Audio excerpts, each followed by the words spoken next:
Rugby League 26 is a textbook example of how not to launch a game. My name is OneHip, and thanks for clicking on this video. Today I'm skipping the usual gameplay breakdowns and Rugby League explanations. I also won't be diving into the many issues facing this game, as other creators have covered this extensively. Instead, I want to talk about the lead up to this game's release, the red flags that we all saw, and how the fan base of this niche but passionate sport reacted when it all went off the rails. Let's dive into what went wrong. For those outside of Australia and New Zealand, or those who aren't familiar with Rugby League, the NRL, or National Rugby League, is a top-tier rugby league competition in the region. With future expansion teams and loyal fans from places like Papua New Guinea and even Western Australia, the sport has a very deep following. Back in March, NRL CEO Andrew Abdo confirmed on a podcast that a new Rugby League game was dropping this year. This was a big deal, as Rugby League games aren't yearly releases. The last one, Rugby League Live 4, came out 8 years ago. The announcement that Big Ant Studios would be developing the new game gave fans cautious hope. Despite some poor launches, they've handled games like Cricket 24, AFL 23, and tennis games like Tiebreak. The hope was that Big Ant could finally give Rugby League the solid gameplay representation it deserves and that hadn't been seen for nearly 2 decades, especially after such a long wait. Early signs weren't good.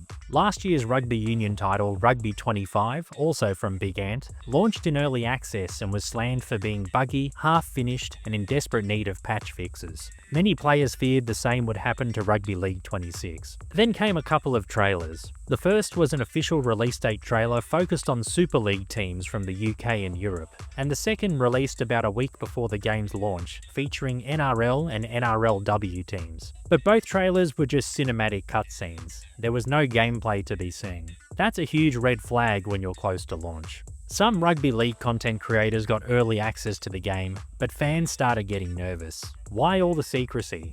Why no proper gameplay showcases? It usually means something broken, and sadly, it was.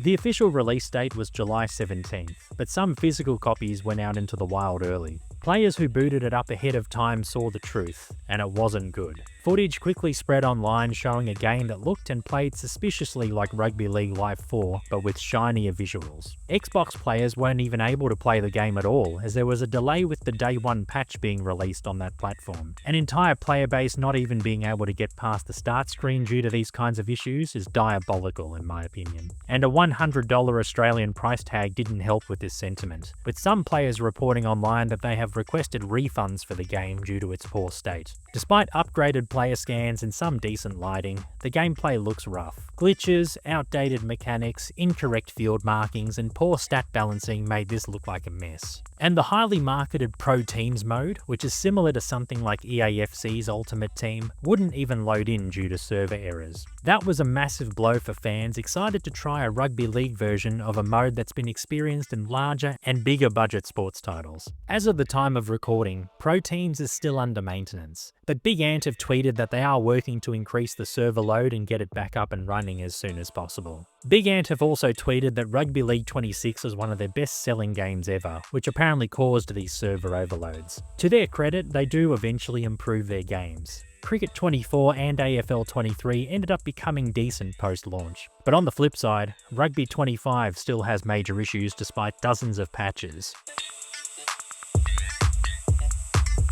As of now, Rugby League 26 is a major disappointment, not just because of what it is, but because of what it could have been.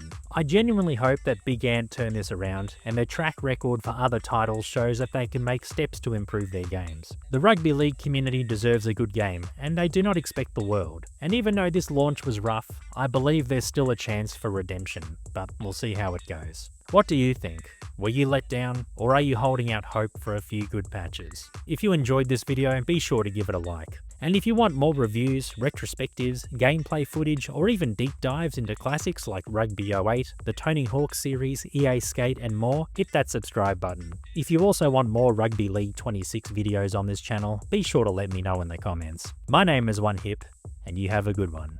Bye!